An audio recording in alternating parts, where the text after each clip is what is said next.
Okay, guys, you're all very welcome to this Club Leadership Series webinar with myself. I'm Niall Ryan, National Development Officer, and I'm delighted to have Vinny Whelan alongside me here today. Vinny, would you like to introduce yourself? Yeah, my name is Vinny Whelan, National Development Officer with Remit for Growth and Participation. So welcome everybody along this evening. Delighted to be involved and looking forward to Niall guiding us through the next hour or so. Yeah, thanks very much, Vinny. And I suppose just before we begin, a bit of housekeeping. Tonight's webinar is on managing a parent's expectations. Just before we begin, if you want to ask a question during the presentation, just type into the chat function. You'll see that there's a wee toolbar at the bottom of your screen. And if you click on more, I think there's a wee chat function there. There's also a Q&A button if you want to type in a question to us as well. We'll probably leave all questions until the end of the presentation, but Vinny will be keeping an eye on anything that comes in, so it won't be lost either. You'll get an opportunity to engage, I suppose, throughout the presentation. Just I suppose we point that you are muted before you begin, so don't worry. It's not a problem on your end. We just mute you to stop, I suppose, interruptions throughout the presentation, but we will give you these opportunities to take part. And again, if you can't speak or hear, or you can't even see anything at any stage, would advise you to log out of the meeting and log back in, and hopefully that'll sort that out. But I suppose just to begin, tonight we are going to look at managing parents' expectations. And I think to start with, it's important to set out that, parents in our sport are role models for their children. And when unrealistic expectations are present during competition, failure is inevitable. This isn't just failure on the scoreboard or on the pitch, but failure to provide a nurturing environment for children to have fun while learning lessons provided by sport. And I suppose the goal of this webinar, or the goal of tonight's presentation, is to help you as a club help parents understand the best way to approach their children's involvement in your club or in the sport. Would you have anything to add on that, Vinny, just before we start? Yeah, I suppose it's just about looking at a bigger picture and looking at the modes of different communications and different ways of understanding how children and parents fit into the club model. Yeah, exactly. And I suppose we're going to split up tonight's session into two parts. The first will look at, getting parents on board, and I suppose some ways of making it as easy as possible and removing all the barriers from parents being involved in your club and playing an active role in your club. And then we'll look at, I suppose, of the actual aspect of managing parents' expectations, or I suppose dealing with parents on a day-to-day basis in the club as well. But as I say, before we begin, we're just going to look at, family is the basic element of a child's successful life or sports path, or just everyday school career, things like that there. So parents very specifically contribute to the fulfillment of their meaningful learning needs of their child. And what that means, I suppose, is they're the biggest, we've said, role model. They are the biggest role model, they're the biggest, I suppose, contributor to success in a child's life. So it's really important to understand that as well. You can see their parents act as a behavior role model and as an idol in a lot of cases. To be imitated and followed. So I suppose it's important that they're setting a good example as well, and they're a natural authority for children to follow. And like, really the biggest thing is they have a great impact on their child's attitude to movement and sport. And I suppose what you want from parents in your club is to have a really positive and bring a really positive attitude, and make sure your club's a really positive environment for children that are involved, or for all our players that are involved. And I suppose undoubtedly, parents can comprise a major contributing factor in children's sport. And that's not just because they're bringing them and leaving them to training and they're there at games. It's because they're heavily involved in actually volunteering in our clubs as well. And I suppose that's what tonight is going to look at. I think, in your own time, and maybe just if you have a piece of paper in front of you here, as a club, and you might want to do this if there's a number of you on the call from the same club, maybe have a chat after this and write down the names of parents that have committed to various roles. And that could be coaching, that could be on the committee, that could be washing jerseys, it could be making refreshments, anything like that there. But write down the names of parents that have committed to any of those roles for 2021. And I suppose in the chat, if you'd like to just write yes or no, or give us maybe an idea what it is. If you would like to let us know what, does your club have a policy on parental involvement? Do you have a policy on how parents actually get involved in your club? So if anyone would like to in the chat, we'll give you 30 seconds while you're writing down on your piece of paper as well, to let us know maybe what kind of policy you have, or is it an ad hoc thing, or is there actually something written down that if someone wants to get involved, they can. And Vinny, maybe you keep an eye on that for us. Yeah, see some people typing away there, and a couple of answers in already. And just from the initial answers that are coming in, it seems as if that there is very few clubs that have a policy on parents' involvement. No exact policy. Mairead, no policy in their club. They're just lucky to get volunteers, I suppose. That can have its own implications as well in terms of parental involvement. No policy. We don't have a written policy, but we do ask our parents during the year. Thanks, Shirley. And no policy. Jean, no policy. Frank says that the Rowan won out this year. Parents will know our philosophy and our guidelines this year and respect and encourage in a positive way. Fantastic. Brilliant to hear. That's a great one. I suppose it's nothing less than I'd expect from Frank over the club leadership series. He's been a great contributor, and I suppose it's not too surprising that we don't have a specific policy for our parents. And I suppose like it's when you're thinking about having a specific policy of who's involved in your club, or are there certain standards you have to meet? And I see, Jean has mentioned there that all are welcome to volunteer. And while that's completely true, and everyone should be respected and everyone should be engaged, and it should be open for everyone to be involved. I suppose it's just thinking maybe after tonight's session, we might be able to, I suppose, have some kind of ad hoc policy. It doesn't have to be something that's written down, but maybe there's some kind of agreement on minimum standards for people, and it mightn't just be parents, for anyone when they become involved in your club and what you want to see as your club. I suppose just to get us staying involved. I suppose in the chat, if you'd like to write down, because a lot of us don't have that policy, maybe you'd like to write down if you were new to the club, or put yourself in the shoes of a new parent, what would you like to include in an induction pack for somebody getting involved in your club? Or if you could, as a club, provide an induction pack to new parents, what would you want included in it? So again, Vinny, maybe you could keep an eye on that and we'll see what comes in. Absolutely, yeah. People busy typing away, I can see. Shirley, straight in there, says everyone is welcome. Absolutely, yeah. I suppose it's brilliant when you actually go to a club, isn't it? And you actually see that welcoming atmosphere, or even possibly just a sign or a notice, that everybody is welcome, regardless of their involvement, regardless of their background in Gaelic games.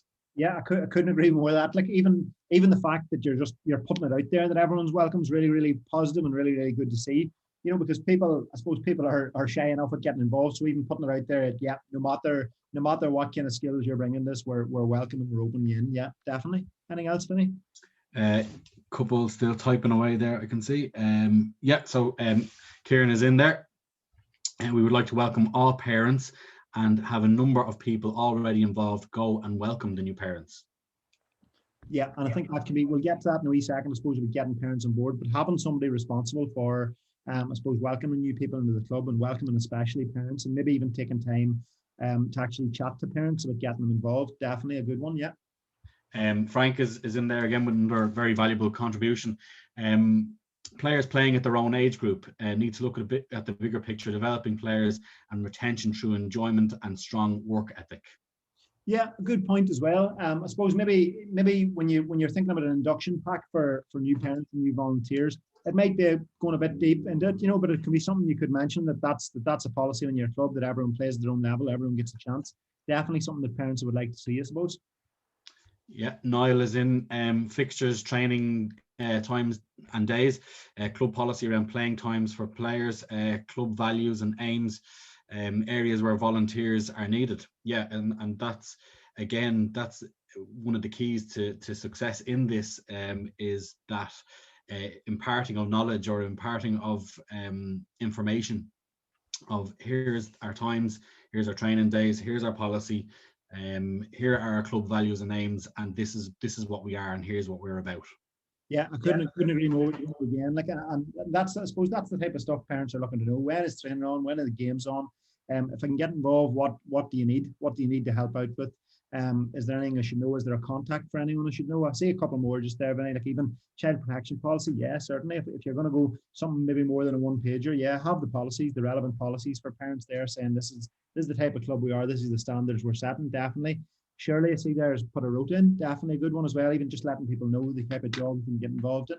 And like I say there, I suppose we don't need to go through all of them, but there's a lot of great ideas in there, even about how to get Garda vetted and the safeguarding courses and all that kind of stuff, social end of year rewards and things like that there. Guidelines for parents and children is a great one from Jean there. I think there's a lot of great ideas in there. And I think the thing with an induction pack is I would always put myself into the shoes of someone, because most, I'm probably generalizing here, but I think I'd be right in saying that most of the people on the call tonight are people that are heavily involved in their clubs, or you probably wouldn't be sitting here listening to myself and Vinny. So yes, you always have to put yourself in the shoes of someone who has never been involved before, and maybe might be a bit apprehensive about getting involved in a club for the first time, and think, what would you like to see, or what would be the best piece of information you could get there. And like, I think it's been pointed out there, but like a good one is just even the contact number of someone who can help them out, or someone that can make them feel welcome, or even a point of contact for their child's team, for maybe someone who looks after the volunteers in the club. Definitely a good one there. Was there something else come in there, Vinny, just when I was talking? Yeah, actually from Martina, very, very relevant. Asking parents what they or their daughter expect from the club. All right, great one there. Like, and I think like that's a really important one. We'll speak about it later on as well, is engaging people and letting and asking people what they'd actually like to see, instead of going, well, here's what we do, and asking new people and asking people, if you'd like to get involved, what would you like to see from the club? Great one there.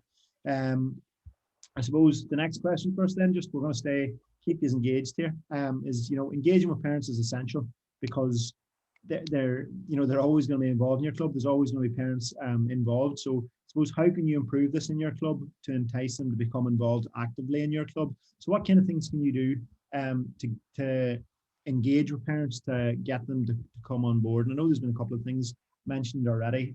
Even I think it was, I can't remember who it was, said about having someone set up to welcome new parents. Was Kieran, having someone set up to welcome new parents into the club? Great idea. But I suppose, what else can you do?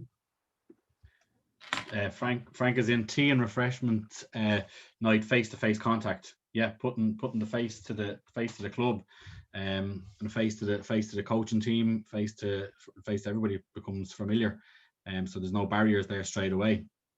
Yeah, I think that's a great idea. Yeah, just anyway, before you go on, like, having somewhere that people can come in and sit down and have a cup of tea, instead of sitting in the car and waiting for training to be over. They can actually get involved, and you can have a chat with people and find out a bit more about people, and maybe people find out a bit more about the club as well. Yeah, great one. And it seems to be a theme that's coming in there now, teas and coffees. Again, isn't it that just that sit down and that informal kind of chat? Yeah, oh, definitely. And I suppose we'll get to that in a wee second as well. Like that'll be one of my pointers, is make it informal and make it welcome and make it open. And there's nothing better than that than a cup of tea and a biscuit or something, Mairead is in there with a good communication. Shirley, make it your business to walk around and meet the families. Yeah, we had this call, the same topic on a webinar last week, and one of the things that actually one of our William Harmon said was that in his club, that they have someone specifically who's at training, who isn't a coach, but their job is to go around and have a chat, let all the parents know what's going on, let them know what we're covering in this training session, ask them, is there any, I suppose, issues or anything they'd like to talk about, and just spend 10-15 minutes doing that role. And he says it's helped no end in getting people involved. So that's a great one. Yeah. There's one in there, and I suppose from Jean, I suppose, and it is very, very relevant in this kind of point in time. It's very difficult since COVID for new members and their parents, and I suppose it is, and I suppose once hopefully everything calms down, it's about navigating around that and finding ways around that. And again, it could be just it might end up being a Zoom call to parents, just to have that initial informal contact with them. Yeah, definitely. And like, you might think maybe it's a bit overkill, and maybe we're all sick to death of Zoom quizzes and all this kind of stuff, but it might be something, it might be a nice wee touch. I know a lot of schools are doing virtual welcome evenings or open evenings for their schools. It could be that you do, a virtual open evening for the club and just let everyone know exactly what you're all about, in times when they can't actually come down and physically be there, definitely. That's the general theme of what's coming in there. Parents' evenings, Niall's in parents' evenings, activities that parents could engage in with their child in training, coffee mornings or other social activities that would allow parents to engage with each other and club members away from football. Yeah, and I suppose just to expand on one of those points, I think it was from Niall, myself as a club, one of the coaches had a great idea where one evening a month or one session every 6 weeks, that the parents actually take part in it with the children. And, it helped to no end in parental engagement, and actually, I suppose, getting them involved and getting away from the dropping their children off and coming back an hour later. So that really, really helped. And I suppose it was driven by the children as well, because they all wanted their mums and dads to get involved in the training section as well. So that was a great way. But I suppose it's going to be different for every club, but it's about finding what's right for you, and making sure that you are engaging with parents is the big one from that, and that you are communicating well with them, and you're not just expecting them because their child's playing to want to be involved. And I suppose what we're going to move on to over the next couple of slides will hopefully expand on that a wee bit.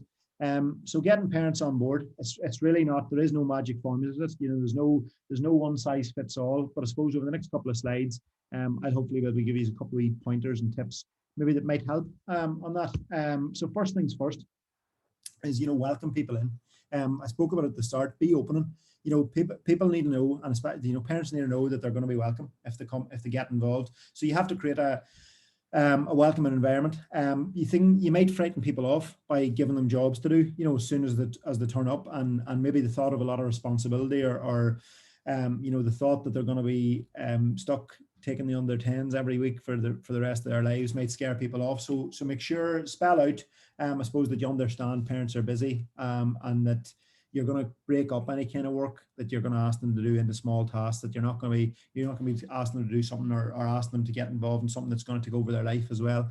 Because, not even parents, everyone's busy. So I suppose it's about being welcoming, being open, and I suppose not scaring them off before you start. You can see there, what jobs need doing. I think we had it when we asked the induction pack question, someone said, point out or put out there exactly what jobs are available or what volunteer roles are available. And like that can be really, really, really useful in getting parents involved, because there might be a job that no one's doing in your club that you're having trouble filling, and nobody knows that. So actually putting it out there somewhere that here's a list of all the jobs need doing. It might be washing jerseys, it might be doing the scoreboard, it might be lining out the pitch, it might be all these wee odd jobs that maybe people forget about, and you might not know. Well, a parent might want to take on the chairperson's role or the secretary's role. They might want to take on a small job like that there. So let them know exactly what jobs needs doing. And I suppose as a club then as well, it's to figure out what are the priorities in terms of what would you like parents doing for you, or is there something that you really do need to fill in that?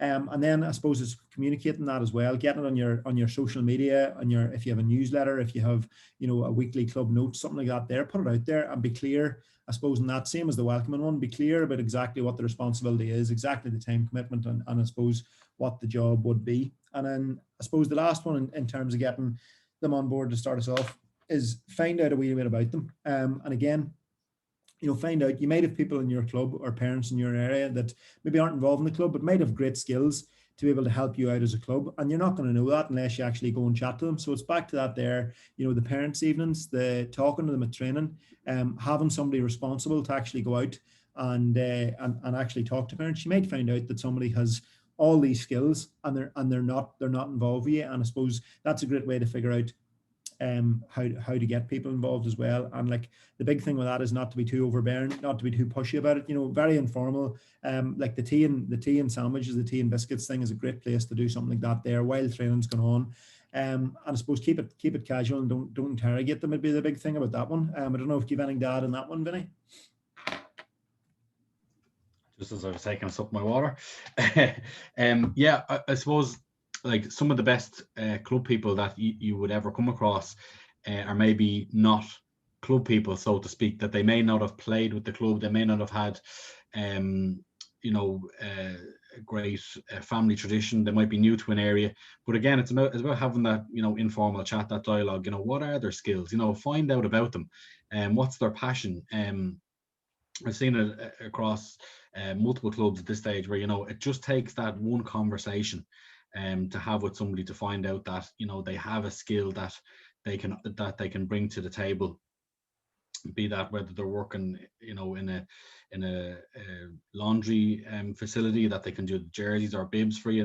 Everybody has a skill, and it's just about tapping into that skill and having that communication, finding out about what exactly they can bring to the table, and then I suppose assigning them to what jobs need doing, I suppose. Yeah, and I suppose the last thing on that just is, people might think, We'll stick that on the membership form, and they'll fill it in first, and it'll be great, and we'll get to know everyone's. I wouldn't go like that there. I suppose two ways. You have your GDPR implications. It's not really necessary information for a club to have, but also it's not very personal. So like to find out about people, you actually have to go and talk to them, and that'd be my advice when you're approaching any kind of volunteer, is actually go and talk to them, and don't send a text message or don't put a call out on social media. Actually go and approach people and talk to people and find out about people. And you might find out there's people in your area that aren't involved in the club at all, but might be the answer to exactly what you're looking for. So those are the first wee couple of tips just to get us started. I suppose moving on then, when you've got somebody involved, you've twisted somebody's arm, somebody is actually helping out in the club. Couple of things is, make it bite size. Don't I often say, I think Vinny's heard this one before, that I went down to my club's AGM one year, and I was told I was going down for a vote to be for the senior team to get physios, and I went down there and I was told, well done, you're the new youth officer.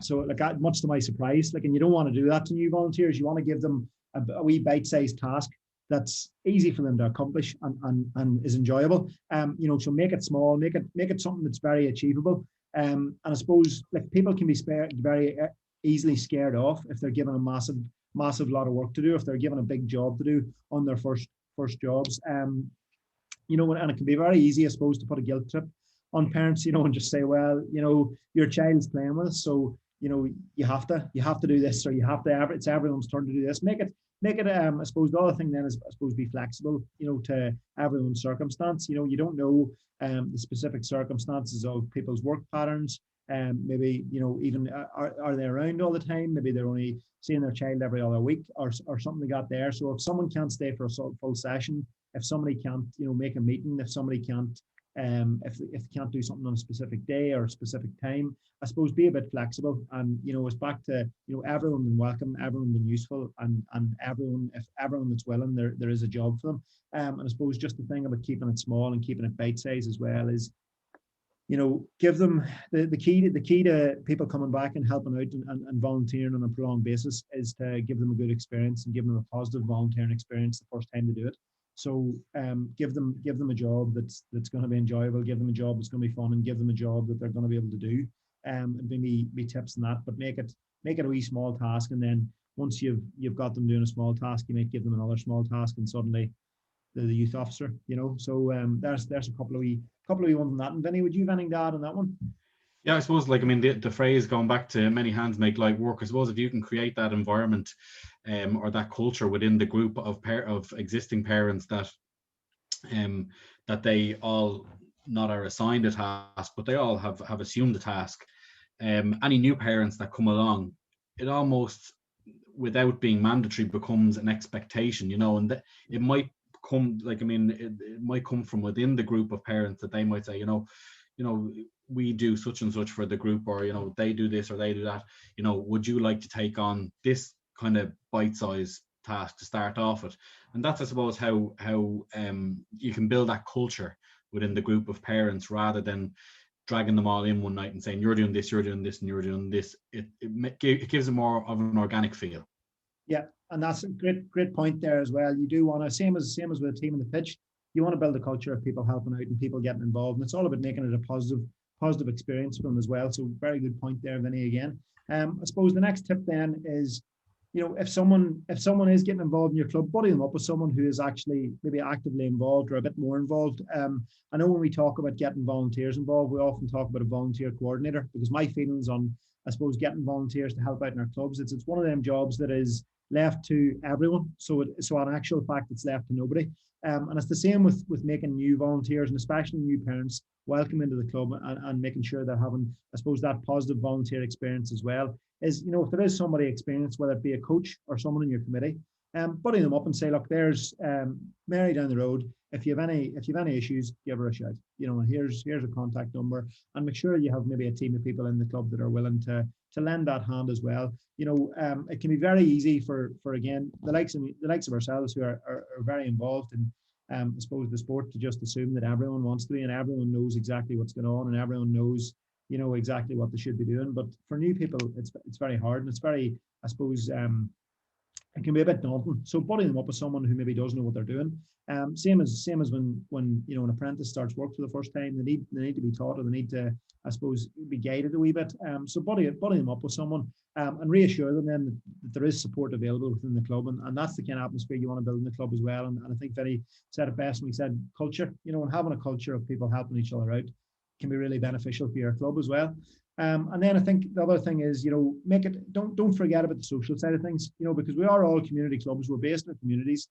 We're hopefully at the heart of our communities, and once their daughter stopped playing, often parents will go, well, that's me done. I've done me bit. And you want to give them a reason to stay involved. So have a social side to your club, have gatherings, have the quizzes and maybe barbecues, things that got there, have meetups that give them, I suppose, a link to the club that's not just their daughter playing it. And again, I think it's all about creating that culture, creating that positive environment where people actually want to be involved in your club. So those are, I suppose, two more things for you, Vinny. Would you have anything to say on those ones? Yeah, as I said, the social side cannot be understated, I suppose. Obviously one of the tools we have is Gaelic for Mothers and Others.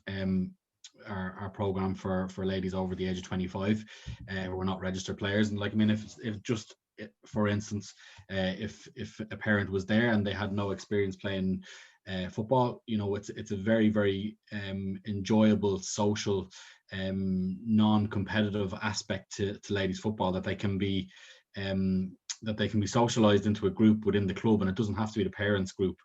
That they are coming in looking at it saying, this is just fun, this is getting out on the pitch like my daughter does, once a week, and just having fun with people of a similar age and a similar mindset. Make sure that there is that social side to it there. Yeah, very good, Vinny. I couldn't have said it better myself. And I suppose it's about making sure that, I suppose, the parents, their reason for involvement might be their daughter, but then by getting them on board in terms of the social side of things, their involvement in the club's not centered around their child being involved, and they have another reason to be involved. And I suppose the club, which is you want it, becomes part of their community, part of their life, and hopefully they'll stick about for a bit longer then, and maybe you might get them to help out or volunteer for a bit longer. I suppose the next one then is two key ones when you're going to get involved with parents, especially, is understanding again that people might work on a shift pattern. They mightn't be there every week. There might be reasons why they can't take on a regular role within your club. So have rotas. I think Shirley mentioned at the very start. Have rotas, and even if you have one-off jobs, whether it's selling tickets for a fundraiser, or it's a fundraiser coming up, it's going to be a one-off thing. Parents could be a great one to approach to get involved in that, because it's not a massive commitment. It's not a year-long commitment. And the same with rotas. If someone knows that they're washing the jerseys every 6 weeks, or they're lifting lotto tickets every 2 months, they might be more interested in getting involved. And it's a big one with fundraisers, I think, as well. Instead of having people regularly, I suppose, going looking for money, have a rota, have a one-off thing where people might be more interested to get involved. And I suppose last but not least, when you're getting parents on board, is don't forget why they're there. While we want to create this atmosphere that where they want to get involved, and it's not centered around their child, they are getting involved because of their child. So make sure you understand that if their daughter has a match, that they're probably not going to do something for you at the same time in a different place. They're going to want to watch that game. So it's important just to remember that you don't want them to be too busy with the club, that they're not getting to see the reason why they're involved in the club. And I suppose check schedules, check training times to make sure that your parents are there to cheer them on the sidelines as well, because we probably all know, oftentimes, it is only parents that are coming to watch games and things like that there. So you want them to be able to be there to support their child as well. I don't know if do you have any thoughts on that one, Vinny? Yeah, I suppose just to link the 2 points there, I suppose, the one-off job and rotas, and don't forget why they are there. If it was a matter of, there was fundraising to be done through maybe a coffee shop or whatever on site, that they would man the coffee shop while their daughter's training was on, or that they were able to watch their daughter's match before or after their little shift, so to speak. So you can tie those things, I suppose, the 2 points kind of into each other there. It's about understanding why they are actually there, but I suppose using that to your advantage as well. to try and make sure that what they are going to do for you isn't bringing them back up to the club twice or three times in the one day, that they can fit it in while they are there. Might be for an extended period of time. But look, that's that. Like, I mean, if they're going to be volunteering, I suppose, it's not going to be, I'll knock off as soon as my daughter's match is finished or whatever. They might have to be there just a little bit longer until the next one starts. But look, people are generally amenable like that. Yeah, no, definitely great input there again, Vinny. And I suppose just that sums up in terms of things you could be looking at when you're looking to get parents involved. Now, like, that's not an exhaustive list, and there's other things you need to think of as well. But I think if you base your approach around those different headings or around those different topics, you can go a long way to coming up with some kind of, doesn't have to be a policy again, it could be some kind of ad hoc arrangement within your club, or you could even have a verbal, this is what we're going to, or how we're going to treat parents who do become involved. So there's some things to think on. I suppose the next thing we're going to look at is just when we have parents involved, and the first thing to do then is, set the ground rules, same as any volunteer. And I know what we said at the start, you're open to everyone, and you take all the volunteers you can get. And, we're not all blessed to have, I suppose, people banging the door down, or the phone's not off the hook with people looking to help out. But it's important, if you want to progress as a club, and you want to do a success as a club, and you want to be, you want to achieve things as a club, to have standards and to set ground rules, not only with parents, but with everyone who becomes involved in your club, whether that's players, coaches, committee members, anyone who becomes involved. I suppose it's important for the club and the parent to be aware of the expectations and responsibilities they have to each other. So not only do the club have responsibility to parents also have responsibility to the club when they get involved. And I suppose if a parent does want to be involved in some capacity, they should be aware of the ground rules, the same as any other volunteer. I suppose a couple of top tips on that is, one, share your philosophy and expectations for the parents or for the players for the coming season. Can be really, really important, because you might have a vision for your club, you might have a philosophy, and a philosophy is, I suppose, a big enough word to be using for this, but you might have a vision or an idea of what you want your club to be, the way you want people in your club to behave, to I suppose, act when they're representing your club. And it's important to share that with players and with parents, I suppose, for the coming year. And it mightn't be a bad idea to, I think we had it in our induction packs, to put in, what kind of club we are, or what kind of club we're striving to be, and just share that with parents. And I think it can really, I suppose, lessen any kind of future conflict or any kind of grievances if you let parents understand exactly what you're trying to achieve from the outset, rather than I suppose they're looking on at certain things happening and wondering why. And I suppose a big one then is, after that, is setting ground rules for spectators, because you're not going to always get parents involved in active capacity in your club, but they're more than likely going to come and support their child playing. So it's really important you communicate if there are ground rules for spectators. So if there's a certain place that spectators stand, that they're not on the pitch, that they're not, I suppose, shouting in coaches' ears, that they're not shouting at parent or players, things like that there. And if you have ground rules and guidelines like that in your club, that you're making sure people are wearing them, and that they're being followed as well. And the same goes for any kind of training. I suppose a couple of top tips then after that is, if there are people who are maybe not following the guidelines in terms of being spectators, if there are people that are more vocal, we'll say, encourage them to stay for training or games, or to get involved more. Encourage them to take on an active role in the club, because I suppose, like, it's the old one, you're better to be inside the boat, paling out than outside the boat, putting more water in. You want people to I suppose, you might be able to get parents more involved in a more positive way if they become part of the setup and part of the involvement in the team as well. And I suppose then, like, the big one as well is encourage learning and development from everyone, not just players training or coaches taking them, but parents as well. Encourage them to get involved and know exactly what you're trying to achieve. You could run, coaching courses. You could run training sessions for parents and players, and even spectators. Let them know exactly what you're trying to do, or exactly what you're trying to achieve as a club. So encourage them, to develop as well along with you. And I don't know if you have any thoughts on those 2 points, Vinny, especially. Yeah, like, I mean, I suppose offering the opportunity for learning and development. Like, I mean, I certainly know one club in Dublin that they set their goal that every parent who walks through the door would have done the safeguarding course. A huge undertaking, but it was such a high standard to try and reach for, and that in turn was going to have a knock-on effect on the last couple of points that were made there, just in terms of people who are more vocal, or people who need maybe a little bit more encouragement on the sidelines to behave in an appropriate manner, that every parent coming through the door had done the safeguarding course, so they understood that not only was their child safe as soon as they walked through the gates of the club, that the parents themselves understood what type of environment that this was for their children to be in, that this was supposed to be a fun environment, that, you know, it's not a case of because two teams are wearing opposing colours that they're going to war.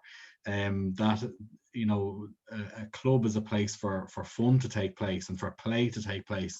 It wasn't a place for somebody to come up and unleash their rotten week on the sidelines, or pinpoint some referee who's just completed the refereeing course and trying to get a bit of experience for themselves and enjoy their Saturday or Sunday as well.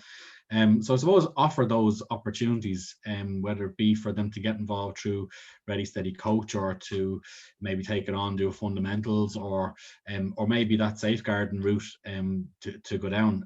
But it's just offering those real opportunities for them to become a part of it.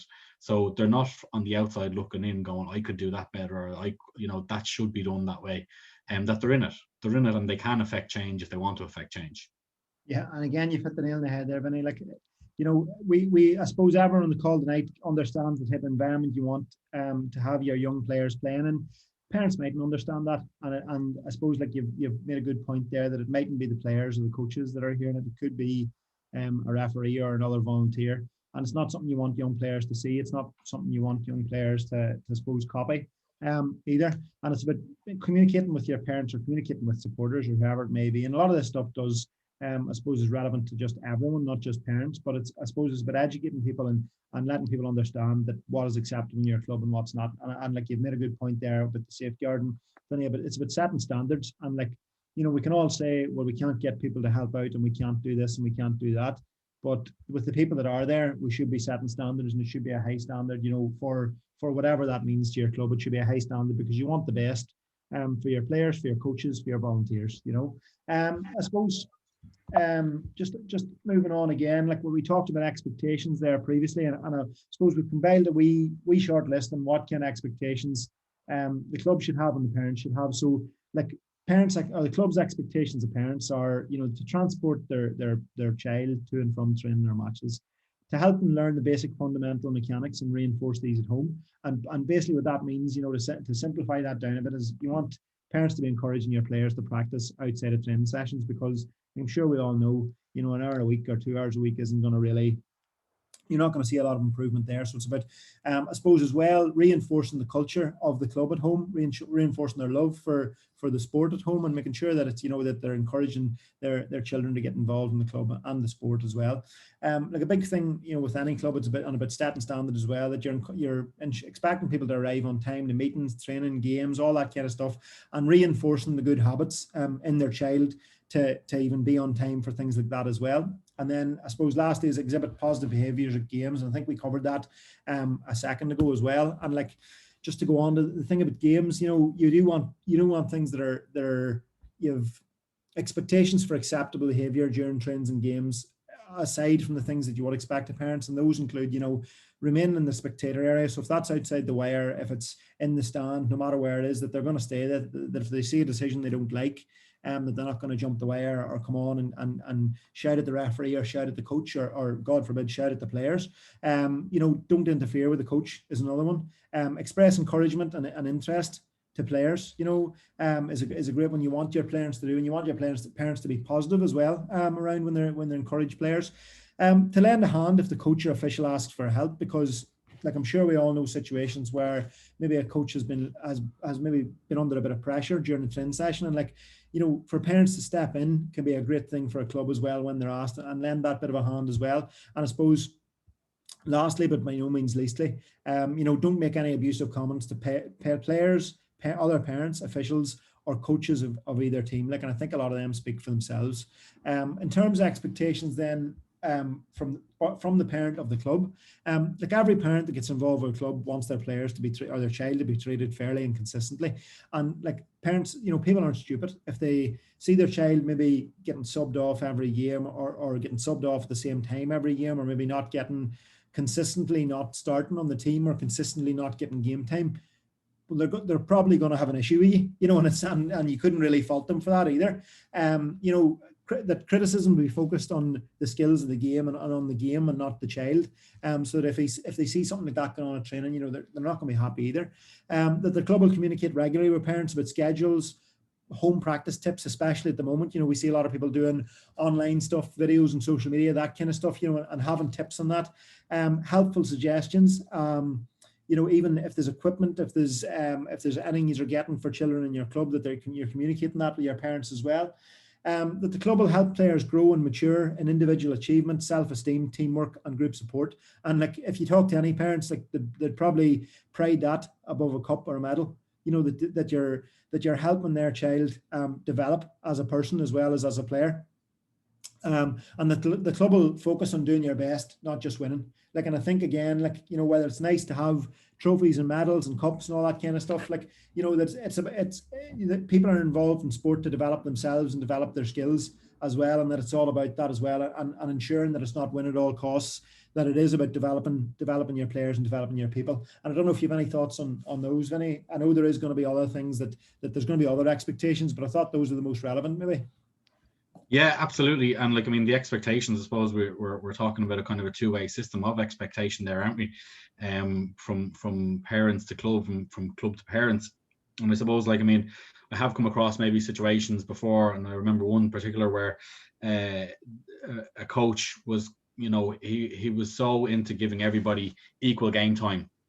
And he did have a panel that was, bigger than the 22, and he was trying to get everybody equal game time. But he had one particular child who would turn up sporadically, and he would have his game planned out so everybody would get equal time, and the parents weren't communicating back that she would actually be there. And then she'd turn up right before throw in, and he'd have to try and facilitate her probably at the and he actually sacrificed his own daughter's spot on the team one day and had to explain to her, that he was fitting this other girl in. And I suppose I remember at the time, and like, I mean, I'm probably going down a dead end with this one, because we didn't actually come to a conclusion on it. The only person that was missing out was the child or other players on the pitch, but he had tried to set that expectation. The other parents had understood that. They all used to respond on time. He knew exactly what players were going to be there by Thursday. The games weren't until Saturday or Sunday, so he would have his plan laid out of how everybody was going to get equal game time, and his heart was really in the right place. It was just this one parent, I suppose, didn't play ball. I suppose I could throw that out to the chat now. If anybody has any ideas, and look, at type it in. I'll just keep an eye on it. I'm not going to stop the presentation, but if anybody does have any ideas on that, type it into the chat there, and look, we'll get back to it at the end. Yeah, it's a great point there, Vinny. And I suppose just like my next slide, hopefully we'll deal with that as well. And that, a good way of getting around that, and a good way of, I suppose, expressing and communicating your expectations of each other is to have a meeting at the start of the season. We often think about having team meetings with our players at the start of the season, but have a meeting with parents at the start of the season. Many clubs do have a pre-season meeting for families. You can educate your parents on maybe the coaching philosophy of the club, that it is about people playing at their own age grade, regardless of ability, people playing regular game time, equal minutes, all that kind of stuff.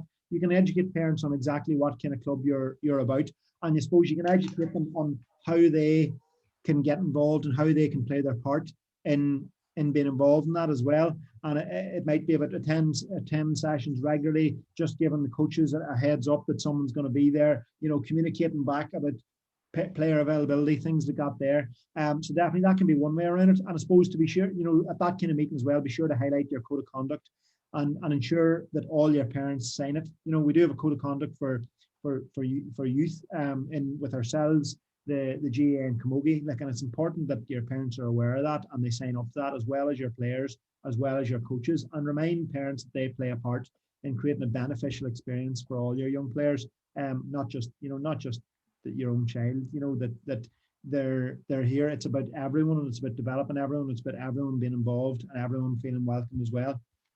And like I think it actually had it in the chat, which was great to see. But like one good idea is maybe handing out, a card or handing out a piece of paper and asking families to write down goals for the season, whether that's what the parent would like to see of the child, what the child would like to get out from the season, and I suppose take that feedback on board as well about what they would like to see. And it might be really interesting to find out what parents do want to see from that. Is there anything come into the chat then, Vinny, about that? We might just we can take a wee break. Yeah, Frank has come in. Email the club philosophy and guidelines if they can't get to the meeting. I had a situation where I played all the older girls in the under 14 game. Didn't go down well with the parents of the good younger girls. Wouldn't want to be in that position again. Yeah, and I suppose like I was in a similar position where I was taking on the 14 team last year, and with a similar conversation about everyone getting equal game time. And there's another coach who thought that was a bad idea because it would set a bad precedent that everyone might think they would get equal game time moving forward. And I was obviously in a bit of a disagreement with him about that. But it's important to communicate, regardless of ability, regardless of because at that age group it's about getting players game time, and that should be your goal.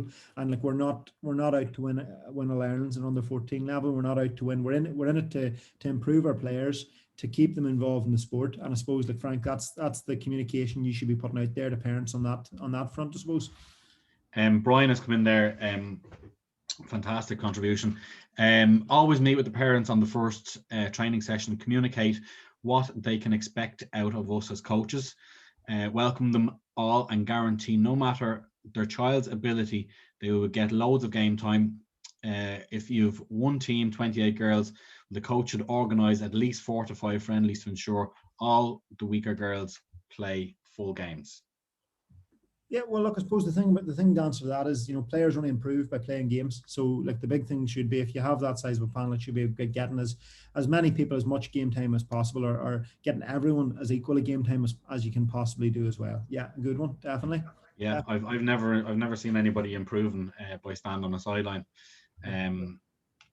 So again, give another webinar that we did a plug, which is a participation pathway webinar, which is up on our Ladies Gaelic Football Association YouTube channel. Go and have a look at that. It's one we did a few months ago about creating those participation strands for people, so that if you are in that situation where you have 1.5 panels, so to speak, go and have a look at it, and you might come up with a couple of ideas from that webinar. So go along and have a look on our YouTube page.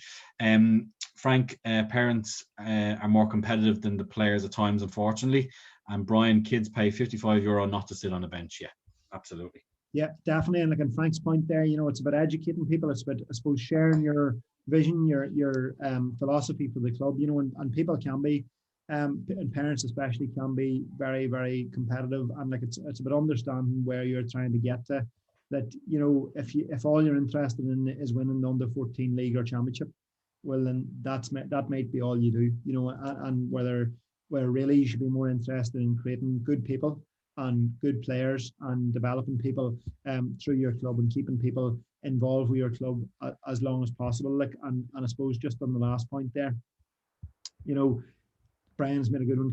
People don't pay €45 to sit on the bench, and like being blunt about it, there's a lot of other things that children could go and do that they can pay €45 for and they can actually take part in. And like you want to give everyone as much value as possible from being a member of your club as well, and that's something to remember too. I suppose just on the communication thing, you need to communicate openly with parents. They need details of training and game time, but always appreciate more information. And that's just like, that could you let us know, is your daughter going to be there, because we're trying to get everyone as much game time as possible. Even that just extra wee bit, people really appreciate that. Communication often adds more responsibility to a busy coach, but can bring major benefits in terms of parental engagement. And like that could be back to the start of it, getting parents involved. You might get one of the parents in to send those messages or to communicate with the other parents. Well, look, this is what we're looking for. And just to know everyone is busy, and especially when you're coaching, it's a very busy role. But it can be so beneficial to have all the parents on side just by letting them know exactly what's going on. Big thing to remember is not all families are alike. There might be parents, there might be single parents, there might be a couple, there might be grandparents, there might be other carers looking after children. You don't know, so it's important to remember that not all families are alike. People work shift patterns. Might be one parent isn't there every week, that kind of thing. So just remembering that, and whenever possible, seek contact information, including phone and email for each parent's caregivers and supporters and anyone that can, because maybe it might even be a situation where you have one parent who maybe is the primary person who takes their child to the games, but for whatever reason hasn't seen the message. So it's important to get your message out to as many people as possible as well. I suppose like another thing is giving parents the opportunities for involvement is a big thing for parents as well. No doubt about it. Getting involved in a club can be a huge volunteer time commitment, and instead of shouldering all the responsibility yourself, brainstorm ways of getting parents involved. And you can see there just on the picture a rota for washing jerseys, doing attendance sheets, transport to matches, doing water, or being at the pitch and being the coaching assistant. And instead of having Mary Murphy washing the jerseys every week, and Teresa doing the attendance sheets, and James doing the transport, and Emma and Paul being the pitch and the water, and James being the coaching assistant, you're sharing the load out, and suddenly it's a much more manageable task for everyone. And worst of all, you're not doing all these things yourself, as well as coaching or being in the committee or several other jobs. So even on a piece of paper, again, like after this, as a club maybe, or all the people that are involved, write down all the ways you can get parents involved in, whether you're a coach or somebody in administration in your club. Brainstorm the ways you can get people involved. Now, I apologize for the next one. There was a wee video here on communication, but I can't seem to get it working. But I think the main points, like we've sort of hit it there, you need to communicate openly. You need to be able to let people know exactly what's going on. And like without communication, everything else doesn't work. So you have to be able to communicate well with everyone in your club, especially your parents. I suppose just on the last couple of points, here's a wee scenario for us. A parent expects his or her daughter to move up to the next age groups when the club philosophy states that players must play at their own age group. I'm the coach and I know best won't work. I know my child better than you, and I know he or she is ready to step up. How do you deal with that? So maybe we'll go into the chat again. How would you deal with that if you had a parent came to you with that expectation of their child that they were to move up? Maybe they were an under 14 and they were to move up to starting in the minor team, or if they're an under 16 and they need to be playing on the senior team and this kind of stuff. Maybe the way things were in previous years, and like it's no longer, it's 2021 here. So I suppose, how would you deal with these things now? And maybe you'll keep an eye on the chat for us again, Vinny. Absolutely will, yeah.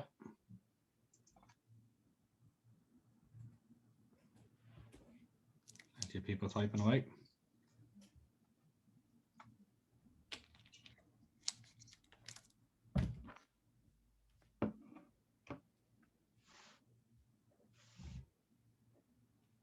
Okay, Martina's in. How about asking the girl herself?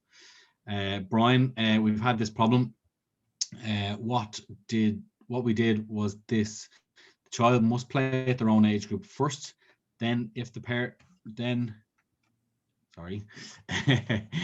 first, and then if the parents and coaches agree, they're encouraged to play in groups up. Mairead, I would show them the club policy. If it stated that all players only play with their own age group, then that's what it is. Yeah, and I suppose not just only showing them the policy. I suppose, Mairead, it's like making them understand exactly why you've come up with that policy. While they might have a player there that is capable of playing at a higher age group, you might also have players at that age group who that's their only opportunity to play. That's the only time they're going to get to play. And really, like by helping your stronger players get better, you're disadvantaging your other players who want to improve. And I suppose it's about letting parents understand that.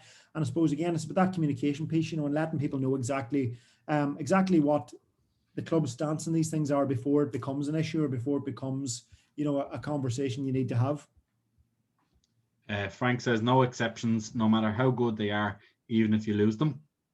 Yeah, and I suppose you don't want to lose them. Definitely, you don't want to lose anyone from the club. But I suppose again, it's just about it's about getting people to understand why you're making a decision and why you're going down that route. And if it is the philosophy in the club, why it is the philosophy, and hopefully parents will understand, because people aren't unreasonable. So hopefully they will understand that. Yeah. Aidan says, while it's important, it needs to be flexible in a small club. Some kids' friends are in the same class, so you may need to factor that one in. On that, you see, we're kind of in Ireland. We're kind of stuck insofar as our school year doesn't run with our sporting and calendar year. So a lot of times, I remember coming into a nursery program once, and the kids were grouped in junior infants, senior infants, and first class. It took me 3 years to untangle that web, because they were all in different age groups. Some of them were in age groups with kids who were born 2 calendar years above them. So my advice on that one is to steer clear of any school references around the club, that they play at their year of birth rather than factoring in schools. Yeah, and for small clubs, Vinny, that may never be a problem, because you might just have enough players to make up a team, and it mightn't be an issue, and you might be able to give everyone the good amount, the equal amount of game time through that, while letting other children play, as I said, with different age groups and with different school groups and that kind of stuff. But if you have a situation where a child is losing the opportunity to involve themselves in the sport, because maybe they're not seen as good as someone younger than them, who's getting maybe multiple opportunities to get involved in the sport. I think you have to put the club at the forefront of your thinking there, and what's best for everyone rather than what's best for your better players. And I suppose it's not a conversation we're going to get in too deeply with tonight, but I think a lot of people have hit it in the head there. That if you have a philosophy, or if you have a policy in the club, and your reasoning behind that, then I suppose it's communicating that to your parents, and making sure then that everyone's having a positive. It's back to that positive experience, and making sure that everyone's getting enjoyment from being involved, and they're getting value, I suppose, from being involved in the club as well, no matter what age group they're playing at. A couple more there. Annie says, if an exception is made for one, then many more will follow. Frank says, we had 2 good under 12 players playing under 14 last year. They got ahead of themselves. Guidelines must be adhered to. Aidan says, kids will walk away if they can't play with their friends. Frank said, we did the class thing. It was a mess by the end of the year. Parents must educate their child on how lucky they are to be under 12, say, even if they're good enough for under 14 and their classmates are there. Shirley says, older age groups could have different talk depending on ages, also could be stronger build. Yeah, look, a lot of valid points coming in there. And I suppose it's back to what I said.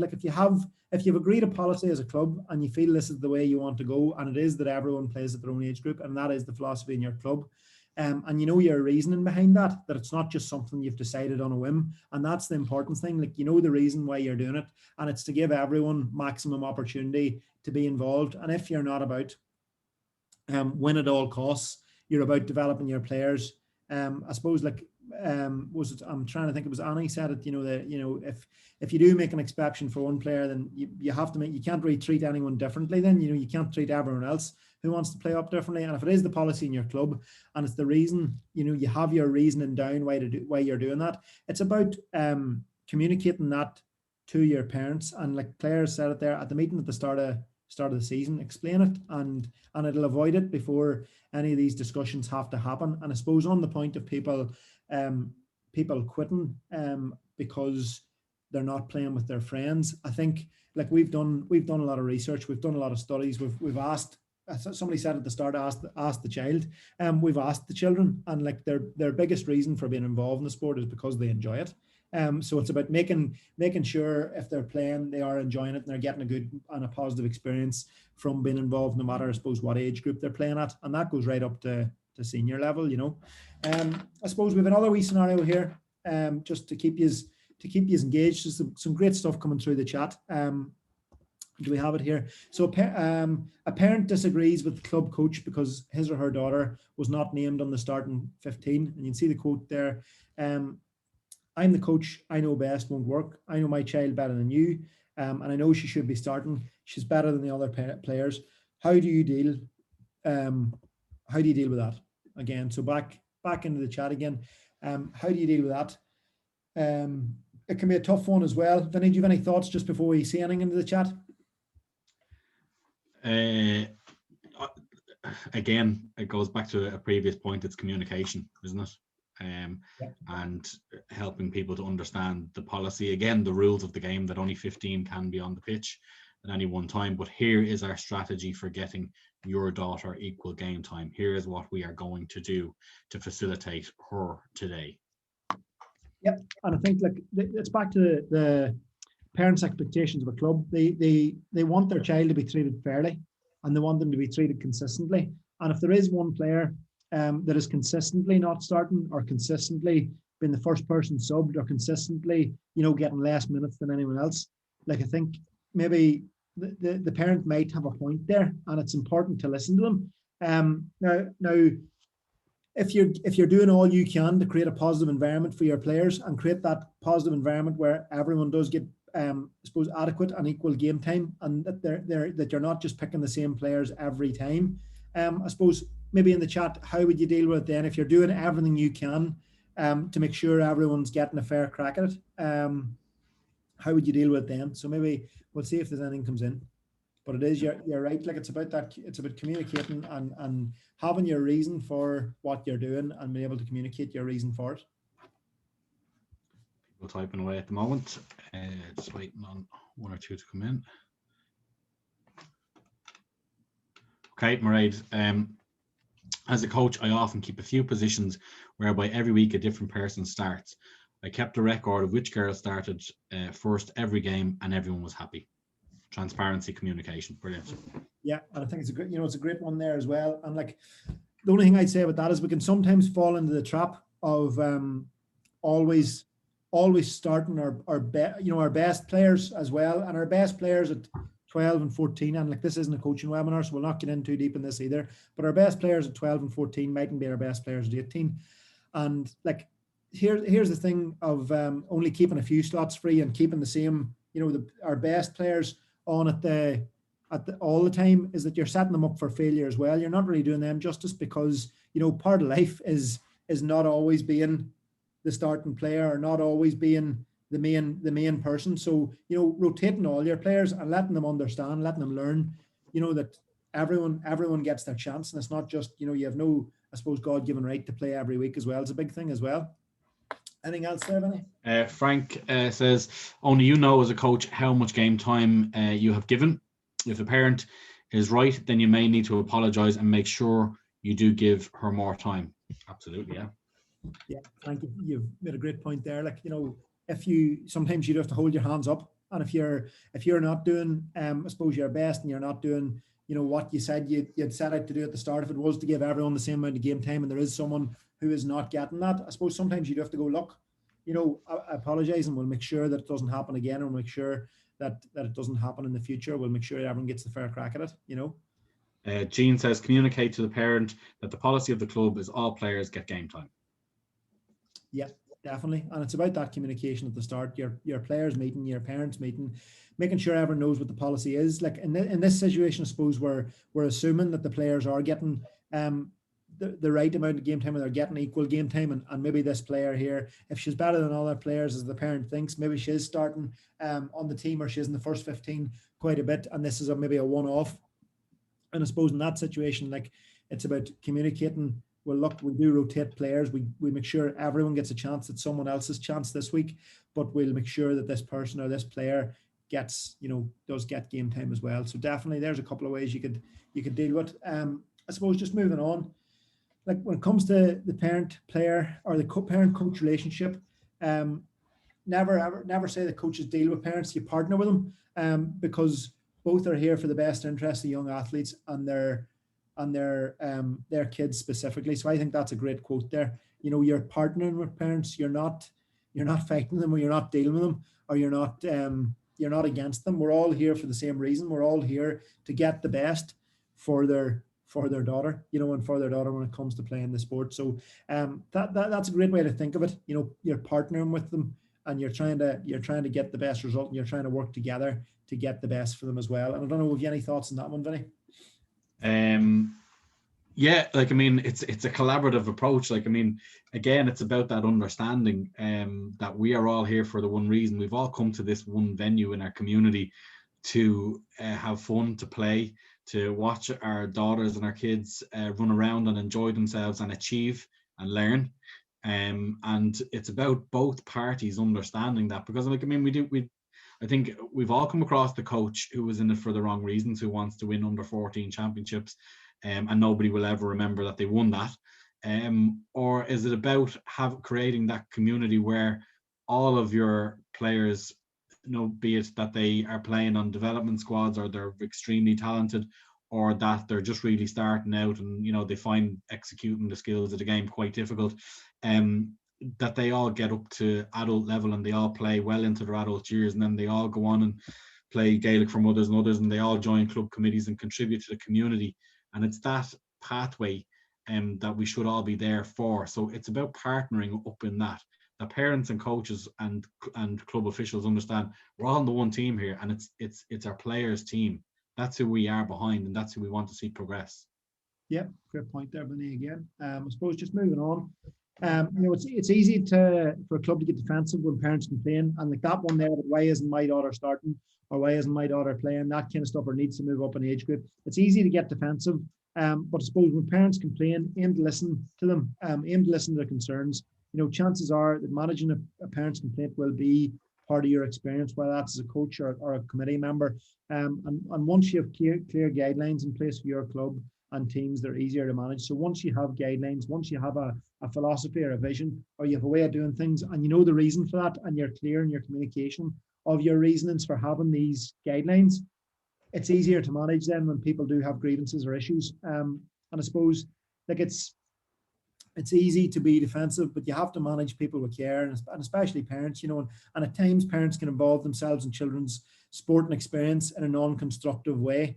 So they can get involved, and it's not like, it's not the parents that's reliving their own sporting heyday through their child or things like that. There, sometimes parents can get they can get a bit blinded by their child's involved in the sport. So I suppose all you can do at that, and I suppose it's that there back to why isn't my daughter starting? Why my daughter needs to be moved up this age group. At times, all you can do is make sure you're creating that positive environment, and that is doing things you've said to do. If you're doing things a certain way, that you're sticking by that, and you're able to prove that this is why you're doing that. But you'll still find that parents might still act badly, maybe the wrong word there, but you still might have grievances from parents, even if you're trying your best.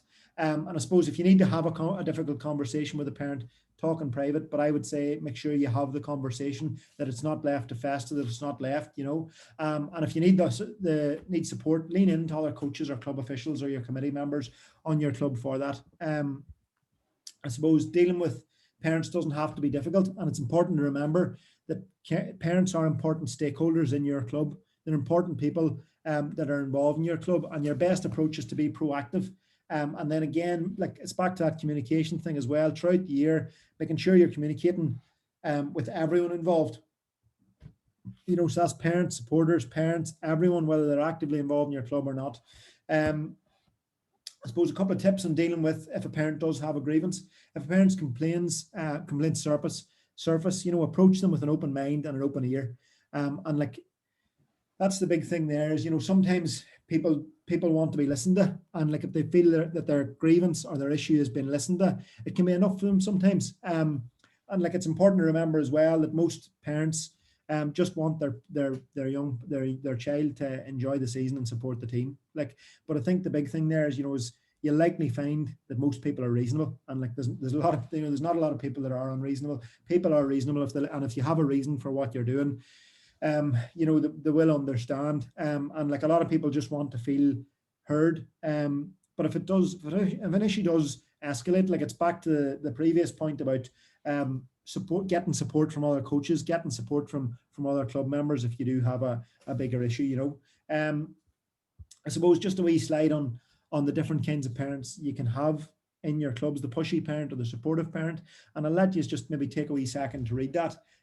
Just you can see all the different types of parents. You know, you want the one that wants to win more than their child, or the person that supports them no matter the outcome. People that can control their emotions, people that react in an appropriate manner, maybe, you know, or people that support all the children involved, or they're only there to support their own child. And I suppose it's important to remember, or important to understand, there are different types of parents, and that there's different ways, I suppose, and how do you deal with those different types of parents, and maybe figuring out, you know, what kind of parents have you got in your club, and maybe that communication piece again. Like, I suppose that's the biggest thing take away from the night, is communicating with your parents and figuring out how do you turn them from, you know, the pushy parent to the supportive parent as well. And I don't know if you have any thoughts on that, Vinny.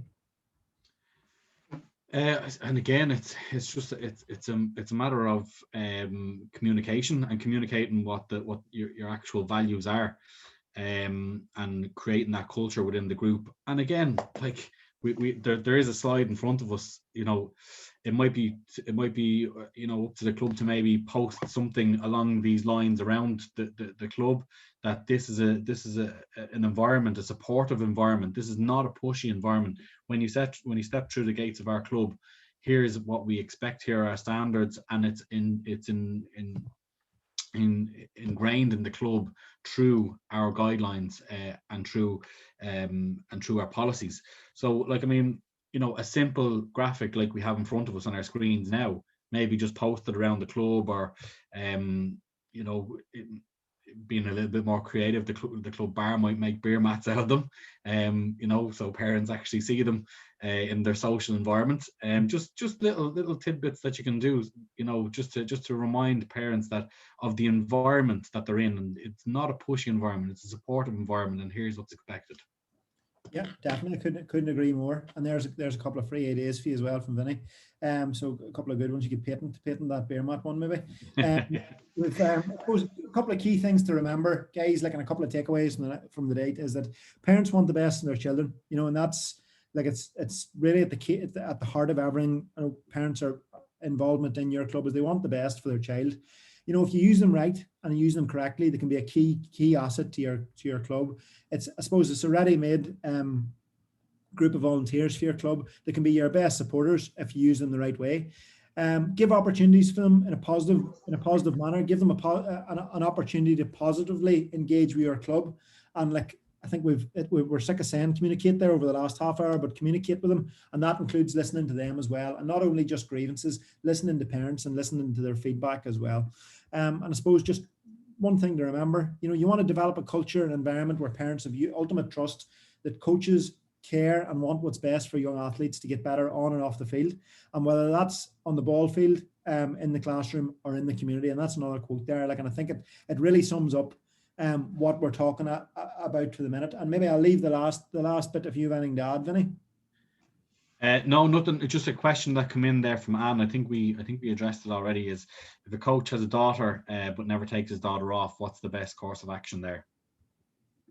Yeah, so I suppose, like, it's about what kind of standards are in your club. If you have any guidelines on, you know, and like, it's back to the equal minutes thing, you know, and like, I suppose what you might find in clubs, I saw that and I had a wee laugh, because sometimes you can find that parents who are coaches can sometimes be harder on their own child, because that's their daughter playing. They can sometimes not want to seem biased, so they're always taking them off, or maybe they're treating them more harshly. And like, really, that's about working with your coaches and communicating to them that, like, we have a policy that everyone's treated equally, no matter who they are, no matter the ability, no matter, you know, and it's all about development rather than win at all costs.